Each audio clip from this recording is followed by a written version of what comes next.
हिंद दोस्तों, सैनिक समाचारों में आपका हार्दिक स्वागत है। सबसे पहले बात करूंगा हेडलाइंस की। आज होली है और डीए की घोषणा हुई है। साथ ही बैंक कर्मचारियों को हो गया है डीए एरियर का भुगतान। और दोस्तों, कैंटीन सुविधा में जवानों के साथ भेदभाव क्यों? यदि बॉर्डर पर भेदभाव नहीं है, गोली में भेदभाव नहीं है, तो एक साबुन और तेल में भेदभाव क्यों? जवान परेशान। और एमएनएस को मिली एक और बड़ी सुविधा, इनकी हो रही है बल्ले बल्ले। और मैं बात करूंगा दोस्तों, सबसे बड़ा सेना में बदलाव जो नीचे से लगाकर ऊपर तक हुआ है, और सेना के एक सूबेदार साहब हुए हैं सही। तो खबरें करते विश्वास है। सबसे पहले सैनिक जीवन चैनल की तरफ से सभी फौजी भाइयों को, सभी व्यूअर्स को होली की शुभकामनाएं। कईयों ने हमें मैसेज किए हैं और हमारी तरफ से आपको इस शुभ अवसर पर हार्दिक शुभकामनाएं देता हूं। और मैं बात करूंगा खबरों की। आज दोस्तों 3% बढ़ गया डीए, हुआ ऐलान होली से ठीक पहले। इन कर्मचारियों के लिए खुशखबरी। हां जी दोस्तों, बिल्कुल खुशखबरी है। और भारतीय रिजर्व बैंक ने 2% डीए की घोषणा कर दी है, यानी 58 से 60% की हो गई है मोहर। और उनको खाते में भी एरियर 2 महीने का हो गया है भुगतान, ये लेटर निकला है। हाँ जी दोस्तों, अब आपको ऐसा लग रहा होगा मैं बात किस डीए की कर रहा हूं, तो 3% डीए बढ़ा है।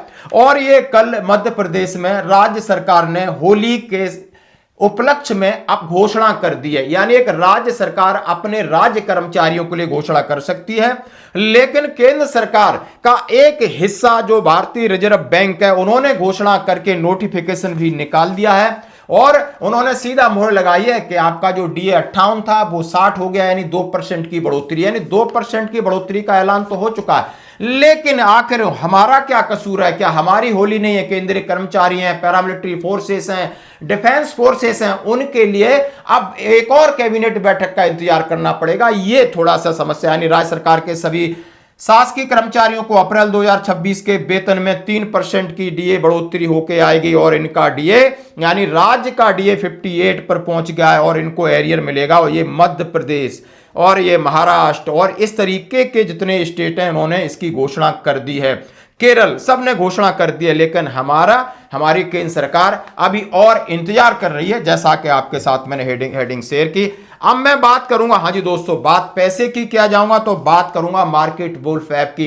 यदि आपको ट्रेड करना आता है, यानी यदि आपको ट्रेडिंग करना आता है, तो आप मार्केट वुल्फ ऐप के जरिए पैसा कमा सकते हो। तो दोस्तों, आज मैं बात करूंगा, यदि आप सोचते होंगे यदि कोई पैसे वाला है या अमीर है, तो वो सिर्फ सैलरी और बिजनेस से नहीं है, इसके साथ उनके पास होता है ट्रेडिंग। यानी वो जिस तरीके से स्टॉक मार्केट में पैसा लगा के ट्रेडिंग करते हैं, उससे काफी पैसा कमाते हैं। यदि आपको ये खेलना आता है, करना आता है, तो आप जरूर ट्राई करें। पर अक्सर लोगों को आइडिया नहीं होता है कि वो शुरू कहां से करें, और इसीलिए मैं आपको इंट्रोड्यूस करवाना चाहता हूं मार्केट वुल्फ से। हाँ जी दोस्तों, यह एक सेबी रजिस्टर्ड ऐप है जो इंडिया में काफी तेजी से बढ़ रहा है। और कई एनालिस्ट आपको रोज बताते हैं कि किस में इन्वेस्ट करना चाहिए, वह भी बिल्कुल फ्री में। चलो मैं आपको दिखाता हूं दोस्तों, दिखाता हूं क्यों यह ऐप इन्वेस्टिंग के लिए परफेक्ट है। देखिए, मैंने यहां लॉगिन कर लिया। यहां जो फॉलो ट्रेंड फीचर है, जिसमें आपको रियल टाइम में वह ट्रेड्स दिखाते हैं जिसमें लोगों ने प्रॉफिट बनाया है। जैसे आपने देखा, यह प्रॉफिटेबल ट्रेड्स एक टेप के ट्रेड करने से होता है, बिना कोई गैस वर्क के। यह देखिए, मैंने बस क्लिक किया, फॉलो ट्रेंड किया और ट्रेड को प्लेस किया और बस ट्रेड हो गया, चालू हो गया। और दोस्तों, यह है, आप यहां बहुत छोटी सी इन्वेस्टमेंट अमाउंट के साथ आप ट्रेडिंग शुरू कर सकते हैं। और जिसको ये डर लगता है कि कहीं मेरा बड़ा नुकसान हो जाए, तो इसके अंदर एक इनबिल्ट स्टॉप लॉस फीचर भी है। मतलब जैसे ही इस लॉस के लेवल पर पहुंचेगा, यह खुद स्टॉप हो जाएगा, ताकि आपका पैसे का ज्यादा नुकसान ना हो। तो यह भी आपने ध्यान में रखना है इस फैसिलिटीज को। देखिए, प्रॉफिट ट्रेंड के हिसाब से यह मूव कर रहा है। मैंने स्टॉप ट्रेड किया और बस 2065 का प्रॉफिट बुक हो गया, जैसा कि आप देख रहे हैं। मार्केट वुल्फ ऐप आपको फ्री रिकमेंडेशन भी देता है। यह देखिए, इनके यूजर्स ने भी फरवरी में 39,363, एक दिन में 15,239 और पिछले 2025 के अंदर 5,03,940 का प्रॉफिट बुक किया है और इस प्रॉफिट पे मार्केट वोल्फ का कोई कमीशन भी नहीं है। इस पूरी फैसिलिटीज के लिए क्या करना होगा, सिर्फ 99 का लाइफ टाइम फीस और यूज कर सकते हैं सुबह 9 बजे से 12 बजे तक। मार्केट वोल्फ लगभग 2 मिलियन से ज्यादा लोगों ने डाउनलोड किया है। इससे लोग अपना फाइनेंशियल फ्यूचर सिक्योर कर रहे हैं। यह लिंक डिस्क्रिप्शन में दिया है और कमेंट्स में भी पिन किया है। Go and check out market wolf. अब मैं बात करूंगा ये जो ऑफिस मेमोरेंडम जारी हुआ है भारतीय रिजर्व बैंक की तरफ से, जिसमें लिखा है सूचार्थ कार्यालय से प्राप्त सो एंड सो मेमोरेंडम, और इसमें देय महंगाई भत्ता मूल वेतन 58% से 60% दर से परिशोधित की जाती है। यानी आपको ये बढ़ा दिया गया है। यानी सीधा सीधा इसके अंदर दिया है revise rate of dearness allowance payable to BMR BMP employees 1/1/2026 accordingly rate of dearness allowance payable is revise from 58 to 60% payment of DA at revise rate along with arrear DA for month January February will be paid accordingly. All employees are requested to take note of the वो। भैया अपना अपना arrear claim कर सकते हैं। यानी 58 से 60% बढ़ गया। अब हमारे लिए क्या खबर है? हाँ जी दोस्तों, ये खबर है कि 60% डीए पर मोहर लग चुकी है और इसकी घोषणा इन्होंने करके अपना काम चला लिया, क्योंकि ये डीए का हमसे ज्यादा और अच्छे तरीके से फायदा लेते हैं। हमारा डीए राउंड ऑफ नहीं होता, इनका राउंड ऑफ होता है और इनका और इस तरीके से हर प्रकार से इन्हें हमसे ज्यादा फैसिलिटीज है, क्यों? ये बैंकिंग कर्मचारी हैं। हमें इसमें आपत्ति है कि सरकार कम से कम दो तो बढ़ा ही दिया है, 2 महीने का 3 महीने का एरियर दे सकती थी। तो दोस्तों ये बड़ी बात। अब मैं बात करूंगा दूसरी खबर की तरफ। हाँ जी दोस्तों, किस तरीके सीमा पर सब एक, तो सीएसडी में भेदभाव क्यों? सैनिकों के साथ कैंटीन में भेदभाव बिल्कुल समझ में नहीं आता। यानी साबुन है, तेल है, दारू है और ये सामान में भेदभाव क्यों? मिलिट्री सर्विस पे में भेदभाव है, पे में भेदभाव है, यानी आपके खाने में भेदभाव है, रहने में भेदभाव है। कैंटीन में यदि हम जाकर गाड़ी खरीदना चाहते हैं तो बाकियों के पेट में दर्द क्यों है? हम यदि 20 लाख की गाड़ी हम आने के बाद अपना व्यापार कर रहे हैं, धंधा कर रहे हैं, हम 20 की खरीद सकते हैं, तो घाटा किसको हो रहा है?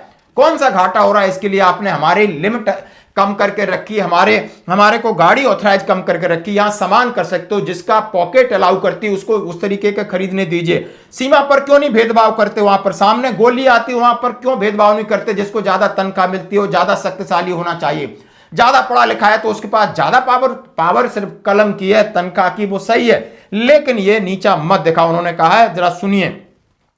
ऐसे तो कैंटीन में हर सामान को खरीदने में जवानों के साथ भेदभाव होता है, जैसे साबुन, वाइन, गाड़ियां का कोटा सेट है, मगर कीमत की सीमा तय कर कम सुरक्षा और सुविधा वाली कार हमें दी जाती है। हमारी जान माल को खतरा है और इसको बढ़ावा देना चाहिए। दूसरी ओर 20 से 25 लाख की सारी सुविधा से लेस कार, उनमें अन्य सुविधाएं, ये आर्टिकल 14 और 16 का उल्लंघन है। साथ में अमीरों अफसरों को ज्यादा रिबेट और गरीब सैनिकों को कम रिबेट देने की ये मानवता और सरकारी खजानों पर हमला है। सरकार को चाहिए कि कार की रैंक बाय सीमा को हटाकर सबको क्षमता हैसियत के अनुसार कार रखने की सुविधा दी जाए और जिसके पास अच्छी कमाई है, जो जाकर बिजनेस कर रहा है, वो उस हिसाब से रहेगा। सेना में सीएसडी कार लिमिट रैंक के हिसाब से नहीं, बड़ा सबके साथ समान होना चाहिए। समान सेवा, समान सम्मान, हर फौजी को बराबरी मिले हक।